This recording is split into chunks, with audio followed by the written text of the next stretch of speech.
Many ways to analyze this most complicated of cases, a case which is almost certainly destined to culminate in one of the most important rulings in American history.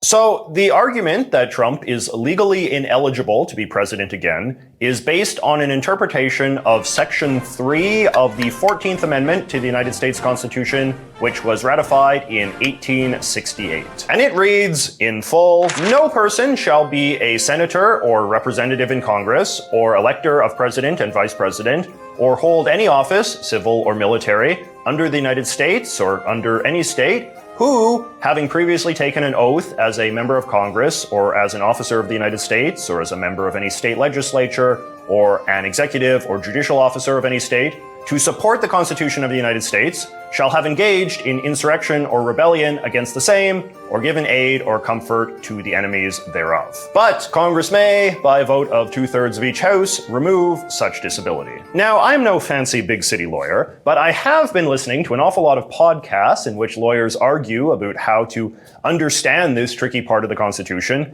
and whether it does or doesn't apply to Donald Trump. In particular, I have paid a lot of attention to the legal analysis of the following four men: Lawrence Tribe, who is a Harvard professor of constitutional law and widely regarded as one of the most important constitutional scholars in modern American history; Benjamin Wittes, who is a longtime legal analyst in the media and currently editor-in-chief of Lawfare, a leading online journal of American legal analysis; David French, a popular political commentator who previously served as senior legal counsel for the conservative activist group, the American Center for Law and Justice, which focuses on constitutional law; and Senator Ted Cruz, who, despite his obviously contentious public persona as a very partisan Republican politician, is also probably the most accomplished lawyer in the US Senate, having worked at the Supreme Court as a young man and argued many cases before them in his former job as Solicitor General of Texas. All of these guys have been following the Trump disqualification case very closely and have offered up a lot of argument about why they think it will or won't stick. Basically, the first three think the case for disqualifying Trump is strong,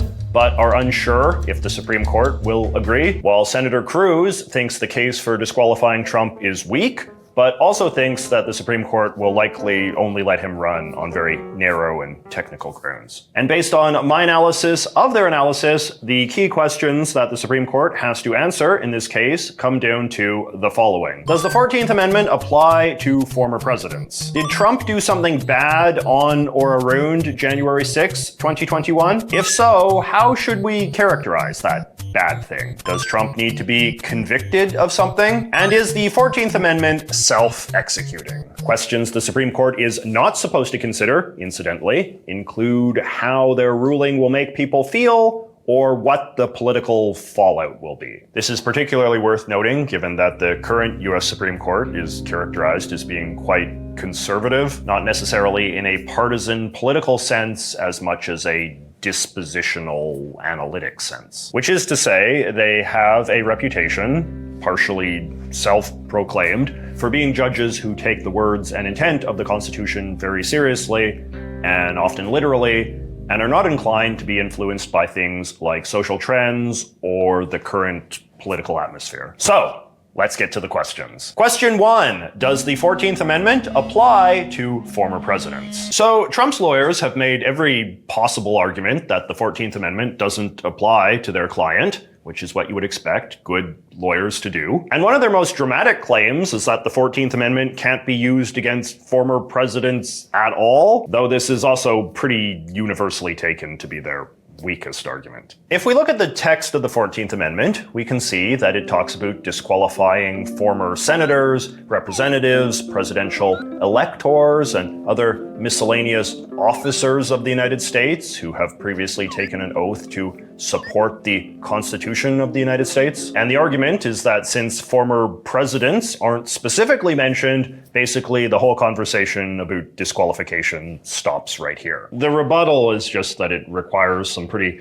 creative legal logic to argue that a former president is not an officer of the United States who has previously taken an oath to support the Constitution. Constitution of the United States. Likewise, it would be kind of inexplicable for the amendment to disqualify people from serving as presidential electors, but not president proper. Not mentioning presidents directly is likely just a relic of the fact that in the 19th century, presidents were never spoken of as being directly elected, with any effort to regulate the election of a president always taking the form of regulating the election of presidential electors in the Electoral College, which is obviously not how anyone talks about these sorts of things today. In any case, like I said, this is not considered a particularly strong argument, and even Trump supporters do not dwell on it too much. I would be surprised if that persuades the court. The clear intent of the 14th Amendment is to issue a sweeping ban preventing a certain sort of former politician from ever again holding any important office in the US government. And what certain sort of person did they have in mind? Well, that brings us to the second question. Question 2. Did Trump do something bad on or around January 6, 2021? If so, how should we characterize that bad thing? Now, this is the big one. The 14th Amendment says that anyone who engaged in insurrection or rebellion against the Constitution or has given aid or comfort to the enemies thereof is disqualified from office. And is that what Trump did on or around January 6, 2021? Some legal analysts say the answer is pretty self-evident. Using our own eyes and ears and observing the enormous amount of reporting that exists documenting that particular period of time, it is pretty clear that Trump did not accept the fact that he lost the 2020 election and actively plotted to prevent Joe Biden from assuming office. We were getting ready to win this election. Frankly, we did win this election. We found massive fraud, and in other states also. This is probably the most fraudulent election that anyone's ever seen. We will never concede. It doesn't happen. You don't concede when there's theft involved.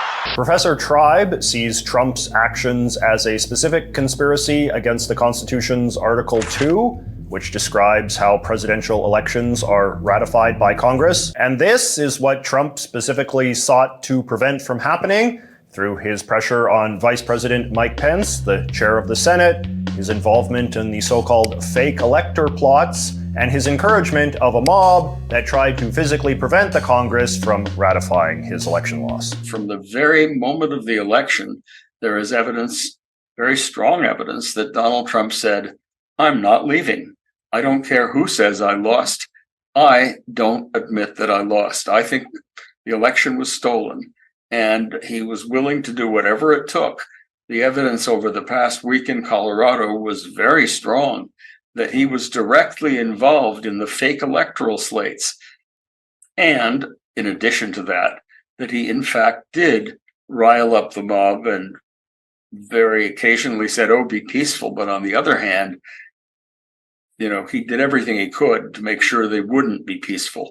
Now, the big Trump defense, as far as this goes, just consists of saying that his conduct on and around January 6th wasn't really that bad and certainly doesn't rise to the level of an insurrection against the Constitution. Trump simply had questions about the integrity of the 2020 vote and wanted to see the results disputed through the congressional procedures that the Constitution itself allows. And of course, given the fact that Trump is not president anymore, it is clear that he did ultimately accept the results of the 2020 election once he ran out of options to contest it. And to the extent he was involved in the January 6th mob, it was the very limited involvement of giving a single vague speech that contained little in the way of specific instruction or incitement. Donald Trump sent some tweets and stood up and gave a speech in which he told people, to be go peaceful. peaceable. Yeah, go peacefully. Be peaceful. We have come to demand that Congress do the right thing and only count the electors who have been lawfully slated. Lawfully slated. I know that everyone here will soon be marching over to the Capitol building to peacefully and patriotically make your voices heard. Today we will see whether Republicans stand strong for integrity. Trump likewise didn't participate in any of the January 6th violence himself, even if he was broadly sympathetic to it and has mostly defended the January 6th rioters since leaving. The whole thing is just very unfair. But those J6 hostages going to jail for 20 years and 18 years and 12, doctors, lawyers, carpenters, electricians, truck